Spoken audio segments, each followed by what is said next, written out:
Sir మీ పేరండి? నా పేరు శ్రీధర్ గుప్తా, విజయవాడ. విజయవాడ. శ్రీధర్ గుప్తా గారు. ఏం చేస్తుంటారండి? నేను బిజినెస్ చేస్తానండి. ఎట్లా ఉందండి బిజినెస్? పర్వాలేదండి. పర్వాలేదండి. ఓకే అండి. మరి చంద్రబాబు గారు వచ్చి 6 నెలలు అయిందండి. ఈ 6 నెలల పరిపాలన చూస్తుంటే మీకు ఏమనిపిస్తుందండి? అంతకు ముందు కంటే చాలా బెటర్ అండి. ఏంటి అంత ముందు కన్నా చాలా బెటర్ అనే కాంప్లిమెంట్ ఇస్తున్నారు. దేనికోసం ఇస్తున్నారు ఇది? అంతకుముందు రాజధాని లేదనే అన్న దాంతో మొత్తం అంతా కుంటుపడిపోయింది వ్యవస్థ అంతా. అంతా లంచగొండితనాలు. ఇప్పుడు ప్రస్తుతం గతంలో చేసిన తప్పును సరిదిద్దడానికి ఈ 6 నెలల్లో సరిపోయింది. ఇప్పుడు నుండి గవర్నమెంట్ లైన్లో పడుతుంది. బట్ అయితే ఏంటంటే ఇసుక ఫ్రీ అన్నారు, అన్ని ఊళ్ళల్లో అందరికీ అందుబాటులో లేదు, అది ఒకటే సమస్య. నాకైతే యాక్చువల్గా ఇసుక మోసుకొచ్చే బోట్స్ ఉన్నాయి. ఆ బోట్లకి గత ప్రభుత్వం పర్మిషన్ ఇవ్వలేదు, ఈ గవర్నమెంట్ కూడా పర్మిషన్ ఇవ్వలేదు. అయినా కానీ బాగుందని చెప్తున్నాను. వెంటనే ఇస్తారని చెప్పని ఆశిస్తున్నాం. ఎందుకనంటే కోట్ల రూపాయలు ఇన్వెస్ట్మెంట్ పెట్టి ఆ బోట్లకు పర్మిషన్ లేకుండా ఎప్పుడు ఇస్తారా అని ఎదురు చూస్తున్నాం. మైనింగ్కి పర్మిషన్ లేదు. ఆ మైనింగ్ పర్మిషన్ లేనందు మూలంగా ఎర్రమట్టి కానీ, గ్రానైట్ కానీ, ఇసుక కానీ అలా దాని మీద ఆధారపడి బతికే కొన్ని వేల మంది ఖాళీగానే ఉన్నారు. గవర్నమెంట్ మీద ఆశతో ఎదురు చూస్తున్నారు. అంతకుముందు కంటే ఏదైనా రాజధాని ఉంది, రాజధాని కట్టాలి, గ్యారంటీగా విన్ అవుతాము, బతుకుతామని ఇప్పుడు ఇన్ని వేల మంది ఆశతో ఎదురు చూస్తున్నారు. పని లేకపోయినా ఈ గవర్నమెంట్గా సపోర్ట్ చేస్తున్నారు. అంటే గతంలో ఎక్కడ కూడా ఉపాధి లేదు, పనులు దొరికేవి కాదు, పక్క రాష్ట్రాలకు వెళ్ళాల్సి వచ్చేది అని చెప్పేవారు. సో మరి ఇప్పుడు ఎలా ఉండబోతుంది? ఇప్పుడు బాగుంటుందని ఆశిస్తున్నాం. ఇప్పటిదాకా గత ప్రభుత్వం చేసిన తప్పులకు సరిదిద్దుకోవడానికి టైం సరిపోయిందని ఎక్స్పెక్ట్ చేస్తున్నాం. ఈ లారీ ఓనర్లు కానీ, ప్రొక్లైన్ ఓనర్లు కానీ, పడవల ఓనర్లు కానీ ప్రస్తుతం ఖాళీగా ఉన్నారు. కానీ వర్క్ ఇస్తే ఈ కూలీలు, మా దగ్గర వర్క్ చేసే కూలీలు అందరూ ఖాళీగా ఉన్నారు. వర్క్ ఇస్తారని చెప్పనని ఎదురు చూస్తా ఎలా ఉన్నాం. ఉందండి చంద్రబాబు గారు పనితీరు చూస్తుంటే? ఎందుకంటే ఆయనే స్వయంగా ఇంటింటికి వెళ్ళి ఫెన్షన్ ఇస్తున్నారు 1వ తారీఖున. ఏమనిపిస్తుంది ఒక ముఖ్యమంత్రి స్థానం నుండి ఆయనే ఇంటికి వెళ్ళి ఫెన్షన్ ఇవ్వడం? అది చాలా గొప్ప విషయం. రేపు మన వరదలు వచ్చినప్పుడు ఆయన దగ్గరుండి చూసుకున్నారు. ఆయన చూసినప్పుడు కింద మిగతా ఎమ్మెల్యేలు, ఎంపీలు కూడా దగ్గరుండి చూసుకున్నారు. అది వెంటనే రికవరీ అయింది.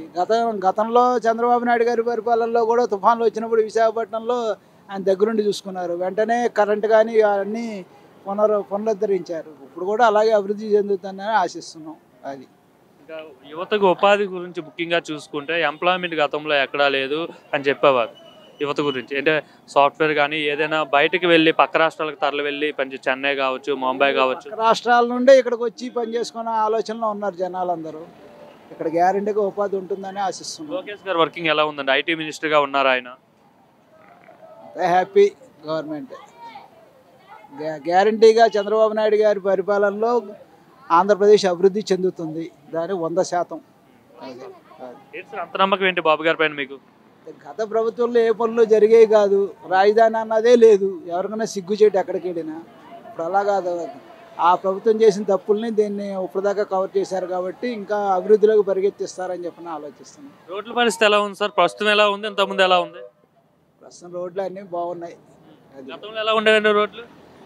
గతంలో నేనంటే సిటీలో ఉన్నాను కాబట్టి తెలియదు, కానీ విలేజ్ ఉంటారు కదా, లారీలు తిరగబడిపోయే పరిస్థితి గతంలో. ఇప్పుడు ఆ పరిస్థితి లేదు. హ్యాపీగా ఎక్కడి నుండి ఎక్కడికి వెళ్ళాలన్నా మంచి రోడ్లు అవి మంచిగా ఉన్నాయి.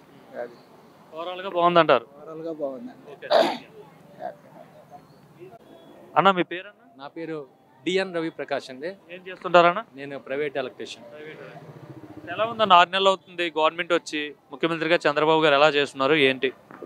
ముఖ్యమంత్రిగా చంద్రబాబు నాయుడు గారి పనితనం, అతను 40 సంవత్సరాల ఎక్స్పీరియన్స్ ఒక 3 నెలల్లోనే ఆంధ్రప్రదేశ్ని అభివృద్ధి పదంలో నడిపించారు.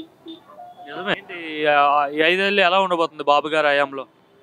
చంద్రబాబు నాయుడు గారు, పవన్ కళ్యాణ్ గారు డిప్యూటీ సీఎంగా 5 సంవత్సరాల్లో 50 సంవత్సరాల అభివృద్ధిని చేసి చూపిస్తారు మీకు. ఏంటి అంత నమ్మకంగా చెప్తున్నారండి మీరు? ఇది నమ్మకం కాదండి. ఇంతకుముందు ఆయనకున్న ఎక్స్పీరియన్స్. ఆయన ప్రధానమంత్రి క్యాండిడేట్. ఏదో మనకి సీఎంగా సర్వీస్ చేస్తారు. ఒక దేశానికి ప్రధానమంత్రి అయితే మన భారతదేశం ప్రపంచంలో నెంబర్ 1గా ఉంటుంది. అంత విజన్ ఉన్న వ్యక్తి ఆయన. అది మన రాష్ట్రానికి అదృష్టం. మరి విజయసాయి రెడ్డి రీసెంట్గా అంటున్నాడు చంద్రబాబు ముసలోడు అయిపోయాడు, ఇలాంటి పరిస్థితుల్లో వేరే వాళ్ళ నాయకత్వం వహిస్తే బాగుంటుంది కానీ చంద్రబాబు నాయకత్వం నుంచి తప్పించుకోవాలి మన రాష్ట్రానికి అనేసి అయితే విజయసాయి రెడ్డి అంటున్నారు కదా. వాళ్ళ మాటలు ఏం తీసుకోమండి మేము. ముసలోడు అయిపోయాడు చంద్రబాబు, ఈ వయసులో ఏం చేస్తాడని చెప్పి వాళ్ళ మాటలు ఏం తీసుకోవడానికి లేదు. అసలు అంటే ఇప్పుడు రాజధాని మళ్ళీ పనులు ప్రారంభమయ్యాయి కదా, ఎలా జరుగుతున్నాయి అంటారు? చాలా బాగున్నాయండి. జంగిల్ క్లియరెన్స్ అని వచ్చిన 15 రోజుల్లో అమరావతి మొత్తం జంగిల్ క్లియరెన్స్ చేశారు. అది నేను ప్రత్యక్షంగా వెళ్ళి చూశాను. ఇంకా ప్లస్ ఒకటి మీకు అన్నా క్యాంటీన్లు సెప్టెంబర్ 21వ తారీఖున స్టార్ట్ చేస్తామని చెప్పి ఆగస్టు 15కి రెడీ చేశారు. ఇంకా అభివృద్ధి ఎలా ఉరకలు పెట్టేస్తున్నారో మీరు చూడొచ్చు. అది సార్. అంటే గతంలో ఎక్కడా కూడా పనులు దొరికేవి కాదు, భవన నిర్మాణ కార్మికులకు కావచ్చు, ఇసుక దొరికేది కాదు సరిగా. సో ఇప్పుడు ఇసుక ఫ్రీ చేశారు కదా, దాని డిపెండెంట్ ఎవరైతే వర్కర్స్ ఉన్నారో భవన నిర్మాణ కార్మికులు, వాళ్ళకు పనులు దొరుకుతున్నాయా? బాగా సమృద్ధిగా దొరుకుతున్నాయండి. నేను భవన నిర్మాణ కార్మికుల్లో ఎలక్ట్రీషియన్ కింద వస్తాను. 2023, 22, 21 చాలా గడ్డు పరిస్థితులు మాకు. ఎంతో గడ్డు పరిస్థితుల్లో మేము చాలా ఇబ్బందులు పడ్డాం.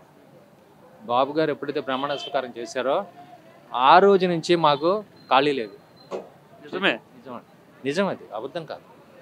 చేతినండి ఇప్పుడు కూడా నేను ఇప్పుడు టైం 7:30 అవుతుంది, నేను వర్క్ నుంచి వస్తాను, ఖాళీ లేదు మాకు. నిజంగా చెప్పి పని దొరుకుతుందా? పని జరుగుతుంది అంత మనస్ఫూర్తి.